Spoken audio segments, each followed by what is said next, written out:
Hello বন্ধুরা, আসসালামু আলাইকুম। আবারও চলে আসলাম ফারহান আহমেদ জোভানের নতুন এক নাটকের আপডেট নিয়ে। নাটকের নাম হৃদয়ের এক কোণে। নাটকটি কবে মুক্তি পাবে এবং কোন ইউটিউব চ্যানেলে মুক্তি পাবে সবকিছুর বিস্তারিত থাকছে আজকের ভিডিওতে, তাই ভিডিওটি না টেনে শেষ পর্যন্ত দেখতে থাকুন। হৃদয়ের এক কোণে নাটকের গল্প, চিত্রনাট্য ও পরিচালনা করেছেন মহিদুল মহিম। বর্তমানে নাটকটির খুব সুন্দর একটি পোস্টার রিলিজ হয়েছে এবং পোস্টারটি দেখে বোঝা যাচ্ছে নাটকটি খুব সুন্দর একটি রোমান্টিক গল্পের হবে।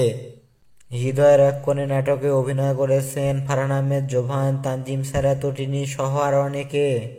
নাটকটি মুক্তি পাবে আসন্ন ঈদে সুলতান এন্টারটেইনমেন্ট ইউটিউব চ্যানেলে এবং নাটকটি কত তারিখে মুক্তি পাবে আমরা জানা মাত্রই আমাদের চ্যানেলের কমিউনিটি পোস্ট অথবা নতুন ভিডিওর মাধ্যমে জানিয়ে দেব। তো প্রিয় দর্শক বন্ধুরা, বাংলা নাটকের নিত্য নতুন সকল আপডেট পেতে আমাদের চ্যানেলটি সাবস্ক্রাইব করুন। আর যারা সাবস্ক্রাইব করেছেন তাদেরকে অসংখ্য ধন্যবাদ।